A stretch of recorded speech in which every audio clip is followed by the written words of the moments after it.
O principal desafio, porém, com esse plano europeu, por assim dizer, e eu não contesto isso. Quer dizer, a chefe da política externa da União Europeia, Kaja Kallas, chegou a dizer de forma muito aberta como seria muito mais fácil lidar com a Rússia se ela fosse derrotada nesta guerra e se fosse dividida em muitos estados menores. Quer dizer, isso não poderia estar mais claro. Mas o problema é, claro, que a Rússia é a maior potência nuclear do mundo. E os europeus, os líderes europeus, para ser mais específico, também afirmam que uma condição para a paz tem de ser que a Rússia pague reparações.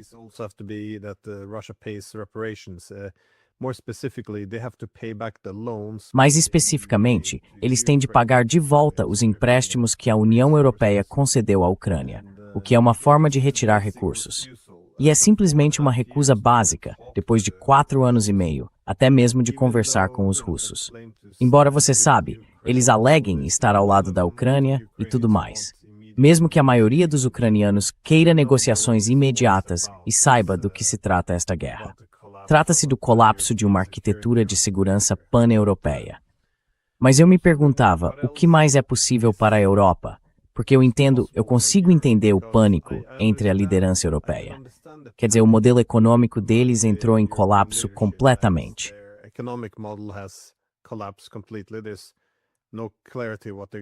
Não há clareza sobre o que eles vão fazer. Toda a unidade europeia, a possibilidade de falar da Europa como se fosse uma entidade única, quer dizer, isso também vai ser questionado quando os Estados Unidos recuarem e o modelo econômico deixar de existir. Acho que eles vão começar a se fragmentar mais. E há uma necessidade, essencialmente, de o continente europeu se reinventar por completo.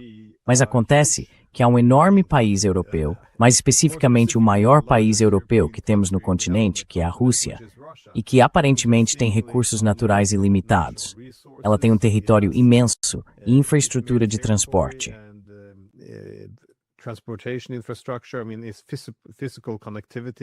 Quero dizer, sua conectividade física chega ao Oriente Médio, vai até o leste asiático, pode conectar os europeus a qualquer lugar, ao leste asiático, à China. Quero dizer, esse poderia ser um momento empolgante. Além disso, os russos têm muita soberania tecnológica. Eu diria que eles têm seus próprios ecossistemas digitais. Mas em vez de aproveitar qualquer uma dessas possibilidades, os europeus se desligaram completamente da energia russa. Eles não têm interesse em se conectar aos corredores de transporte russos. De fato, os europeus parecem querer militarizar o Ártico, que poderia lhes dar uma rota muito curta e barata até a Ásia.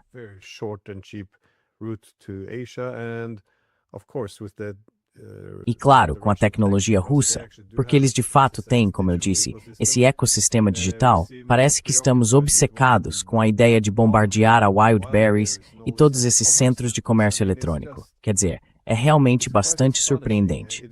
Parece que, se dividirmos novamente o continente como fizemos, isso nos isola ainda mais.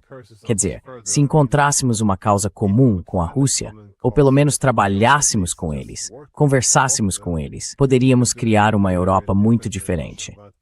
Mas acho que minha pergunta é, que outros caminhos você acha que a Europa poderia seguir em vez de lutar contra a Rússia?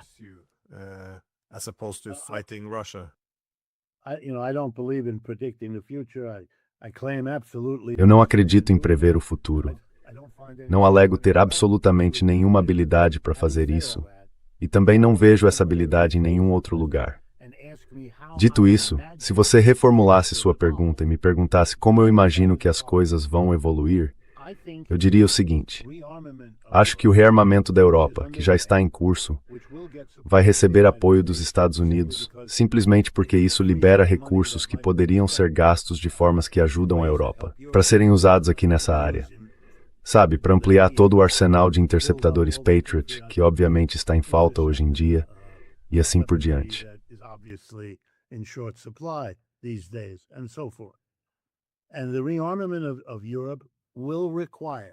E o rearmamento da Europa vai exigir, especialmente sob as pressões que esses países estão impondo a si mesmos, a redução do apoio ao bem-estar social, ao estado de bem-estar social ou à social-democracia, como quiser chamar. E isso vai produzir, de forma desigual de um país para outro, tensões e conflitos internos explosivos. Sindicatos e forças políticas de esquerda vão se posicionar contra o que o governo estiver fazendo, seja em maior ou menor grau, seja pela própria natureza das medidas, apresentando um programa diferente. Disso, suspeito, vai surgir um processo de fragmentação. Uma sociedade vai conseguir controlar, destruir ou enfraquecer sua classe trabalhadora, avançar com o rearmamento e se tornar a queridinha dos Estados Unidos por estar fazendo isso.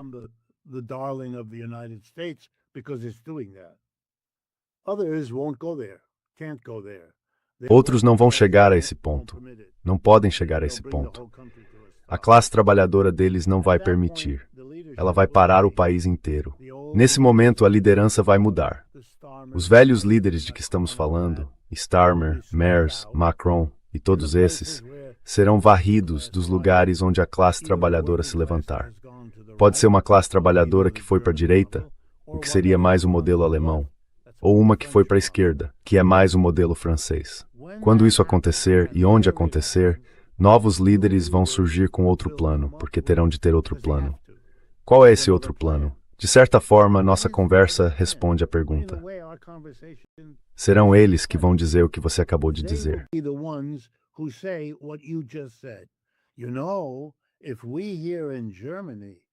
Sabe, se nós aqui na Alemanha fizéssemos causa comum com os russos, poderíamos participar do desenvolvimento da metade asiática da Rússia.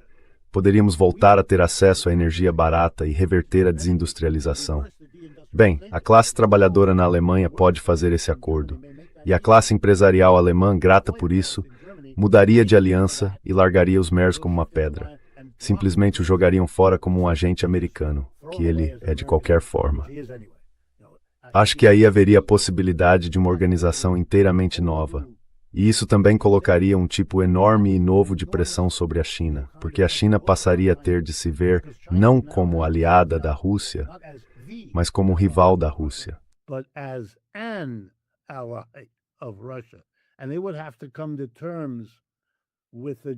E eles teriam de chegar a um entendimento com os alemães, se fossem os alemães, por exemplo, ou os franceses. Não precisa ser a Alemanha, mas teria de ser um dos grandes, sabe? Eles, ou a Grã-Bretanha, ou a Itália, talvez a Espanha. Mas seria preciso ter pelo menos um ou dois dos grandes do seu lado. Mas acho que para consolidar uma aliança assim, os chineses ficariam muito tentados a ajudar, e ajudariam enviando carros da BYD para todos os lugares, menos para a Alemanha. Garantindo que painéis solares sejam vendidos no sul da Europa, mas não tanto em outros lugares. Eles fazem isso, sabem como fazer, já vêm fazendo isso. Se você observar onde os carros chineses são vendidos e onde não são, é um processo passo a passo de usar alianças políticas para abrir uma porta.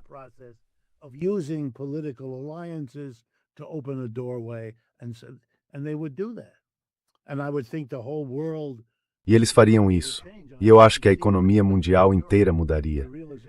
E acho que muito rapidamente você veria na Europa a percepção de que esse poderia ser um caminho a seguir. Conseguir acesso à Rússia, não pela guerra, não pela demonização, mas quase pelo contrário, fazendo um acordo que lhe dê vantagens imediatas e permita vencer eleições, como energia barata da Rússia. Imagine se a alternativa para a Alemanha conseguisse fazer isso, Glenn. Sabe? Conseguir chegar ao poder, fazer um acordo com a Rússia 3 semanas depois, restaurar, deixar os Estados Unidos gritar e espernear, mandar engenheiros para lá, reabrir o gasoduto. Vamos lá, vamos em frente.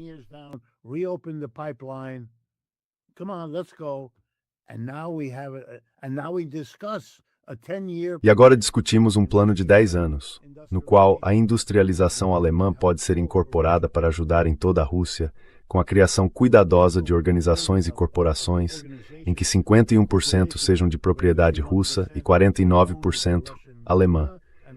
Os alemães teriam de aceitar uma posição secundária por algum tempo, e assim por diante. Tudo isso é possível. E acho que é relevante, mesmo que pareça fantasioso, porque as alternativas são todas becos sem saída. O que eles vão fazer? Eles não conseguem vencer uma competição, a menos que aconteça algo, sabe, ex-máquina de que eu não tenha conhecimento. Como vão competir com a China e a Rússia de um lado e os Estados Unidos do outro? Eles não estão em posição de fazer isso.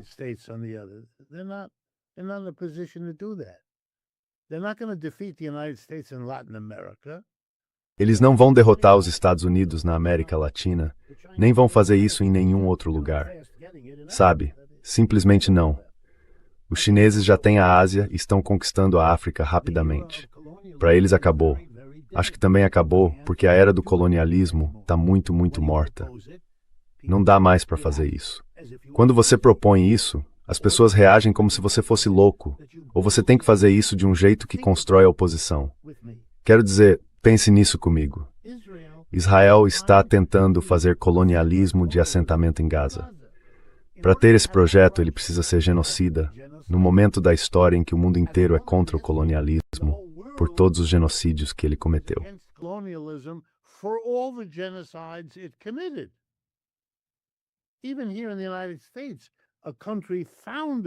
Mesmo aqui nos Estados Unidos, um país fundado sobre um colonialismo de povoamento genocida semelhante, a maioria das pessoas agora, em parte por culpa em relação à América, mudou de posição. De Israel, o pequeno país campeão que prosperava no deserto, para os palestinos, vítimas de um genocídio colonialista. E quando o nosso presidente se levanta e fala sobre a Groenlândia, o que ele recebe é basicamente zombaria. O mesmo com o Canadá. O mesmo. Mesmo agora, ele não consegue realizar a invasão de Cuba. Não consegue. Mas é nisso que eles vão concentrar seus esforços, porque é aí que, na visão deles, precisam ir. E eu não acho, sinceramente, não acho que eles se importem nem um pouco com a Europa. Eles certamente falam como se não se importassem.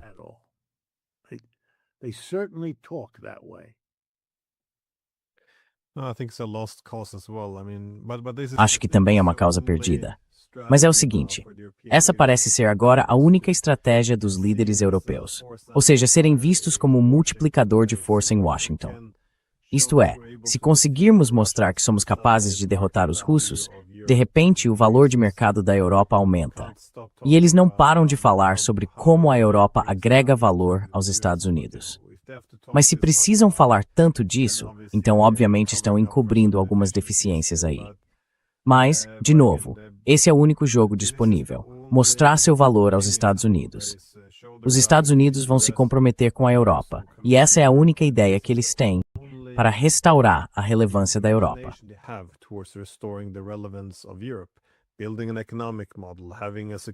Construir um modelo econômico, ter uma arquitetura de segurança, idealmente a mesma que eles tinham desde a Segunda Guerra Mundial.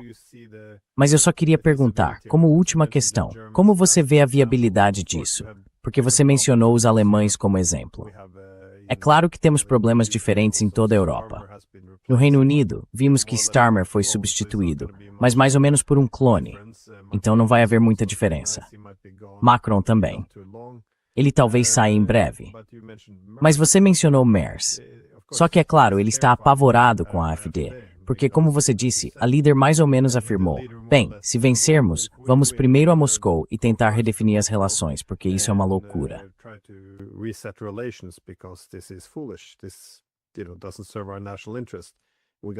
Isso não serve ao nosso interesse nacional. Vamos pedir dinheiro de volta ao Zelensky. Então isso é essencialmente o interesse nacional reagindo. Mas até que ponto? Como isso é possível? Eu não vejo as elites políticas abrindo mão do poder. Quer dizer, Merz, que é espantosamente impopular, essencialmente segundo a mídia britânica, vem desenvolvendo um plano secreto para tirar de muitos estados alemães grande parte de seus poderes, caso eles vençam. No Telegraph, esses estados foram chamados de estados traidores da República, porque se votarem na AfD, não serão confiáveis para lutar contra a Rússia numa guerra futura.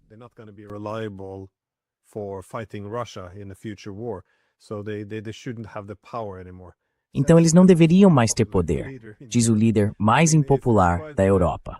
Quer dizer, é bem absurdo, mas você vê a mesma dinâmica em toda a Europa. Quer dizer, sabe, em muitos países que eu vi, se você simplesmente se manifesta contra as políticas do governo, eles fazem questão de cortar isso pela raiz imediatamente. Eles esmagam a dissidência, difamam, censuram, cancelam. No geral, não se aceita muita discordância. Então, como essa transição de poder pode acontecer? Quer dizer, só dá para segurar isso por tanto tempo, até que o próprio sistema passe a ser visto como um obstáculo. Mas aí estamos falando de revolução. Então, como isso pode se desenrolar? How may this play out? Well, if a genuinely Bem, se surgir na Europa um movimento genuinamente revolucionário, e eu não o vejo, espero que ele exista, mas não o vejo. Mas se eu imaginar como seria, ele teria de defender esse argumento. Teria de dizer, estas são as mudanças estruturais que vamos realizar nesta economia para sair do beco sem saída, que é a subserviência aos Estados Unidos e a um capitalismo europeu que, no fundamental, não mudou desde seus tempos coloniais. Isso tem de acabar. E então, o único modelo em que eles poderiam se basear agora seria uma adaptação do modelo chinês. O modelo chinês é o seguinte: você entrega metade da sua economia, sobretudo o setor de produção de bens de consumo, à iniciativa privada. Mas ela é altamente regulada, altamente supervisionada e claramente subordinada ao setor público.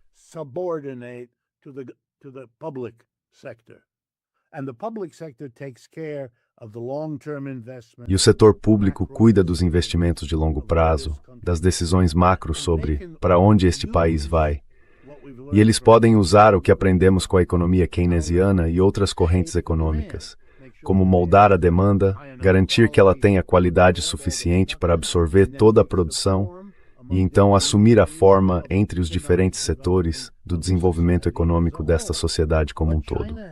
O que a China mostrou nos últimos 40 anos é que esse modelo híbrido, público e privado, com um Estado dominante e um partido dominante por cima dele, é assim que se cresce rápido.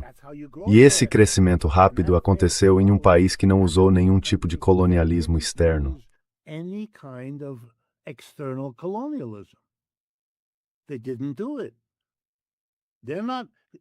Eles não fazem isso.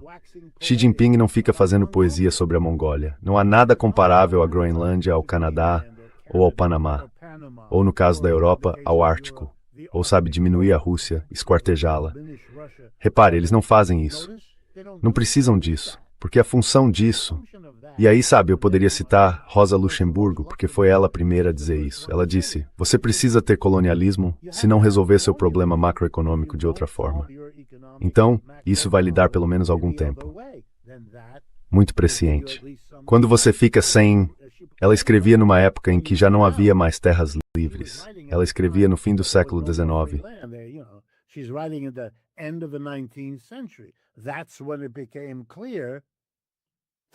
Foi aí que ficou claro, por meio de um conflito após o outro, aqui entre a Bélgica e a França, ali entre a Alemanha e a Rússia, ali entre a Rússia e a Inglaterra. Pequenas escaramuças. Não explodiam numa guerra, mas aconteciam o tempo todo. Sabe, há um livro maravilhoso de um historiador econômico britânico chamado Herbert Feiss, F-I-S.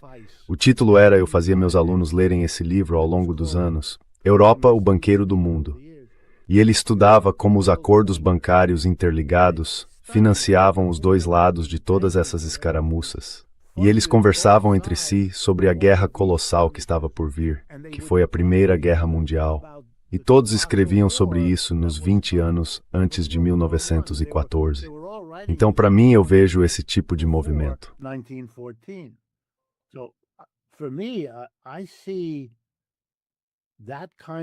Surgindo, mas só quando todas as outras configurações possíveis, que poderiam lhe dar um pouco mais de tempo, se mostrarem inviáveis ou de prazo curto demais. Aí você cria o vácuo no qual uma alternativa genuinamente anticapitalista poderia começar a ganhar força.